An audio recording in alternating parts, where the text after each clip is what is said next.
Hey guys.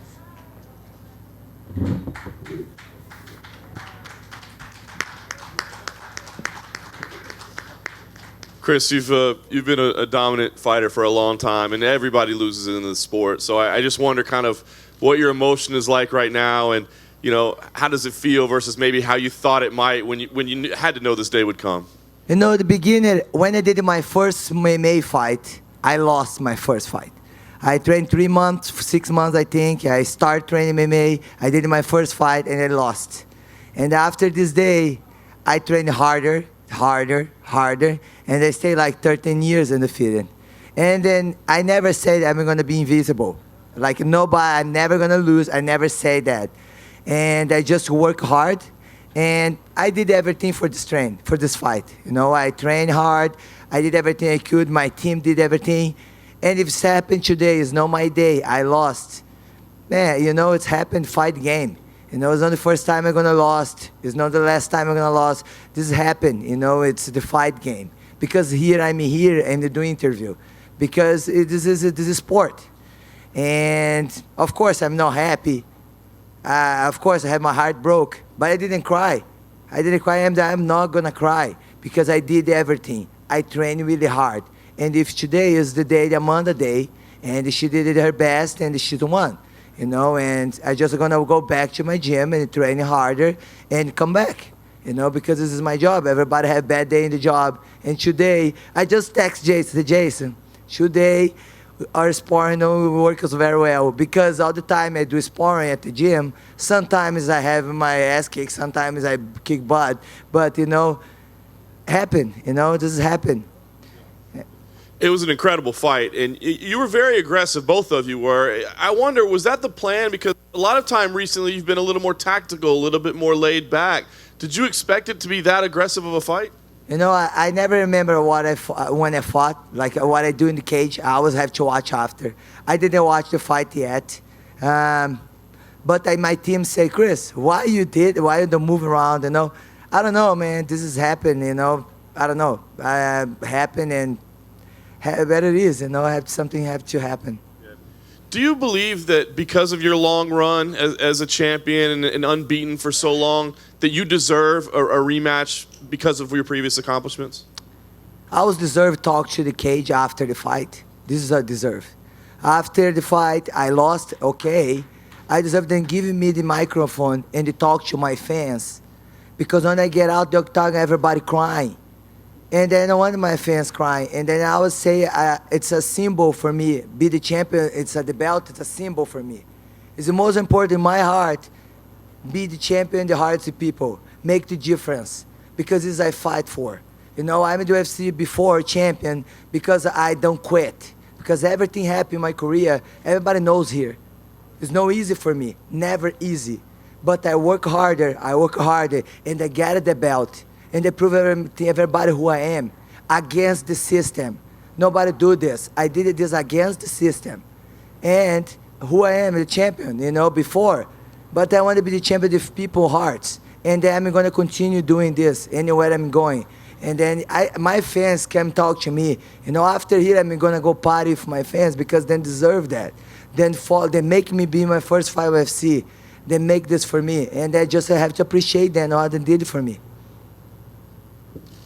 Cris, can you talk about, I know it's tough, but can you talk about just how special Amanda was tonight? What separates her from you?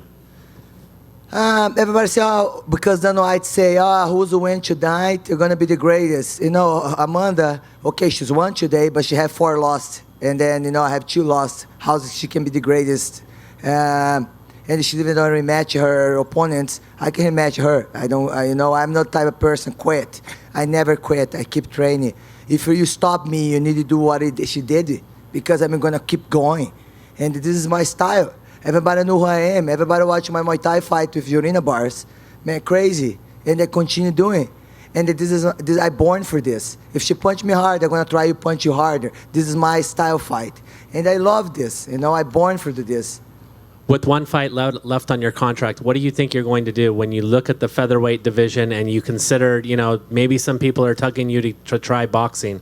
What do you anticipate for 2019? I didn't talk with my manager yet, but, you know, this is my dream to do my boxing fight. This didn't change. You know, I'm going to continue training. And, you know, after 13 years, you continue training how hard in the first day. Probably after this fight, imagine I'm just going to continue hard. This is just put fire in my heart, continue training. Cris, congratulations on a great run as champion. My question for you is, the first punch you got dropped by that one shot, how badly were you hurt, and did you ever recover from that after the first punch she hit you with?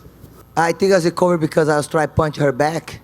You know, I didn't watch a fight yet. You know, I'm sorry, I didn't fight. I don't want to see it now because not going to change anything now.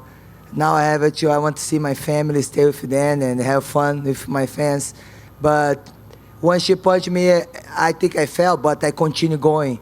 You know, and maybe this is my mistake I did. I have to watch again with my team. There was a lot of question whether she had the chin to take your punches, and you landed some good punches. As you sit here now, are you surprised that she was able to take the power that you hit her with and keep coming forward? You know, my team says she's closed her eyes and the punch. She did like this, and the punch take, you know, and then the take. You know, she did her best today, and there's nothing I can say. And last thing, just in reference to you said you wanted the microphone. Did they tell you it was time-wise? Did anybody tell you why you didn't get a chance to talk in the cage? Did you ask Dana? Did you ask Joe Rogan? Do you know what happened? No, they just kicked me out of the cage. I think very bad, very disrespectful, because I did a lot for sport, and I was supposed to say hello for my fans, and say I will say talk to them.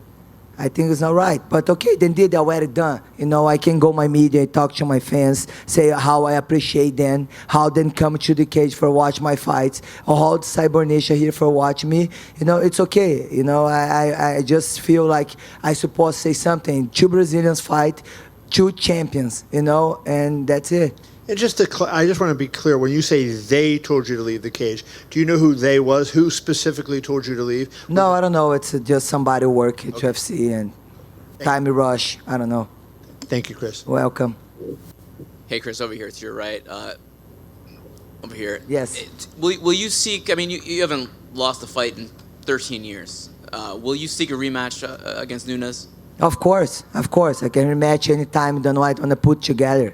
You know, I love fight, and this has put more fire in my heart. Continue fight, you know, and of course. And the Jorina Bars, I want to rematch you.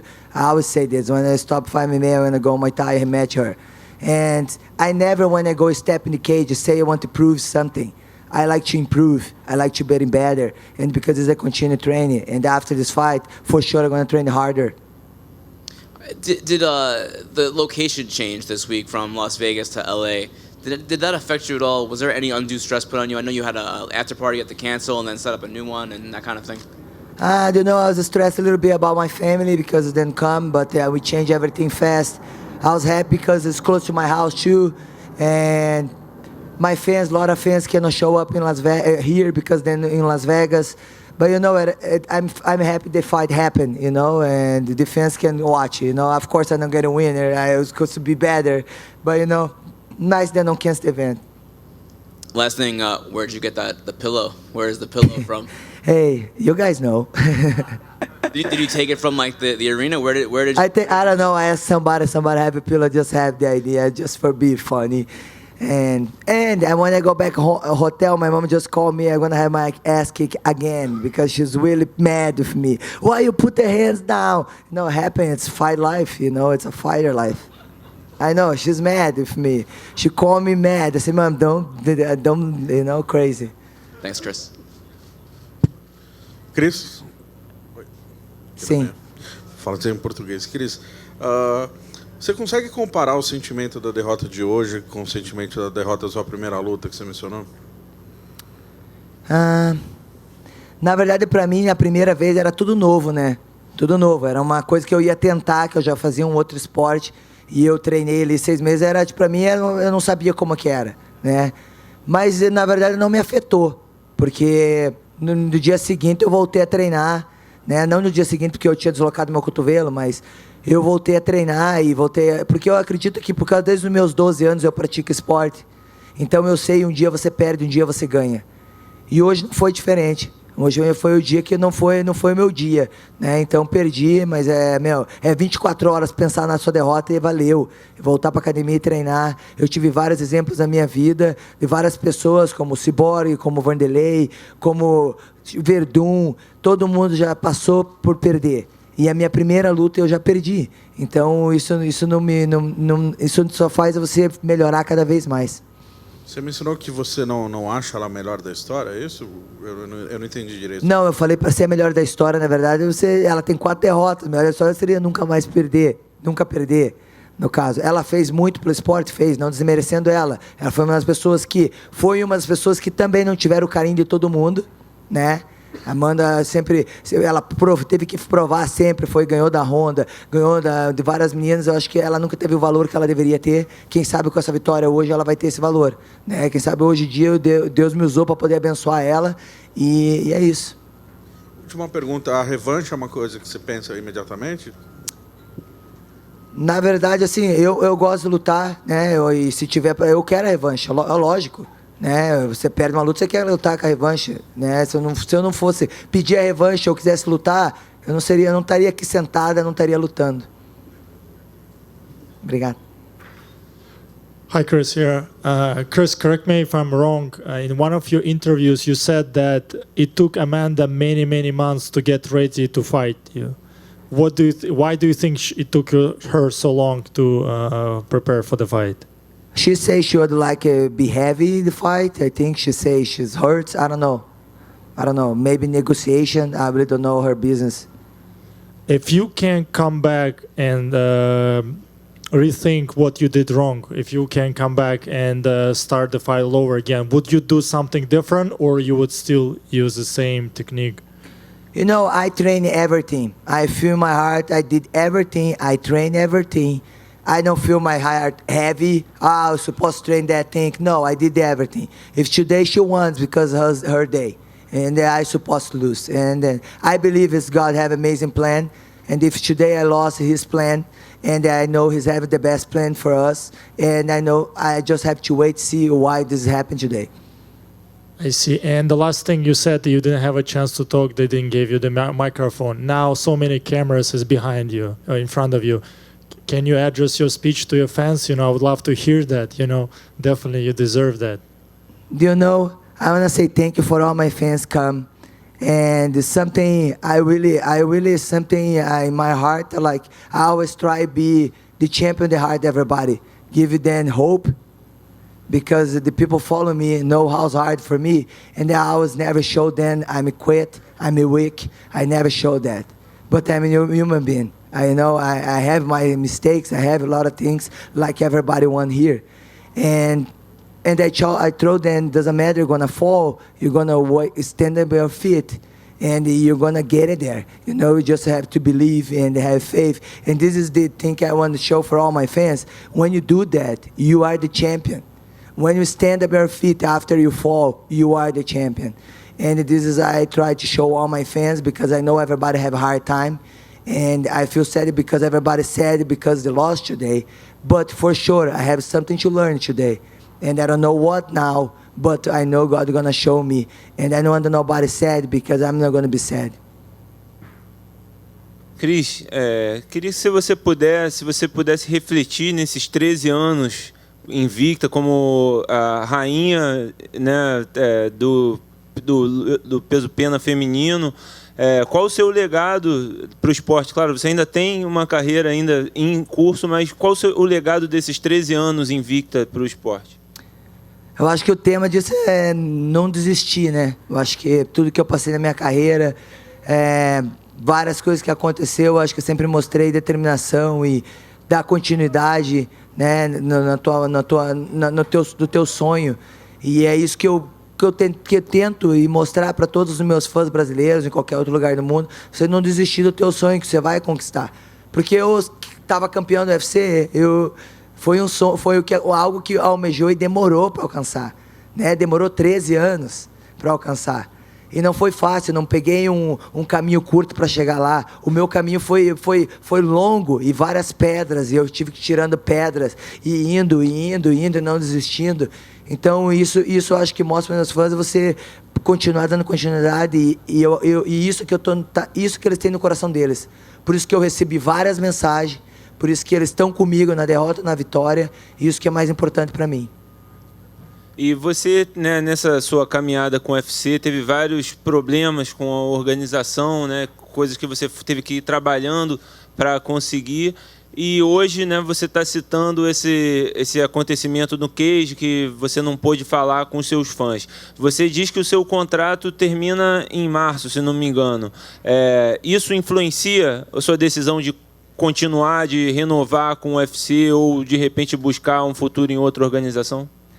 Sabe, uma coisa que é de mim. Eu não consigo guardar rancor de ninguém, né? De ninguém, de pessoas. Eu perdoo qualquer pessoa, não consigo guardar rancor. E perdoo todas as pessoas que já me fizeram mal, até na onde eu luto aqui, que já aconteceu. Eu perdoo cada um, todo mundo, né? Porque eu acredito que, de uma forma ou outra, você vai receber em troca o que você fez. Então, eu acredito nisso, então eu não tenho que guardar rancor de ninguém, então eu perdoo todo mundo. E o que aconteceu hoje, pode ser que não foi vontade de ninguém, mas eu acreditava que eu merecia poder falar com meus fãs. Mas se aconteceu, pode ser que ninguém está no controle, só chegou a hora de John Jones entrar para o octágono e eu tiver que sair, mas é isso. Thanks, Cris. Thank you, guys. Have a happy New Year for everybody.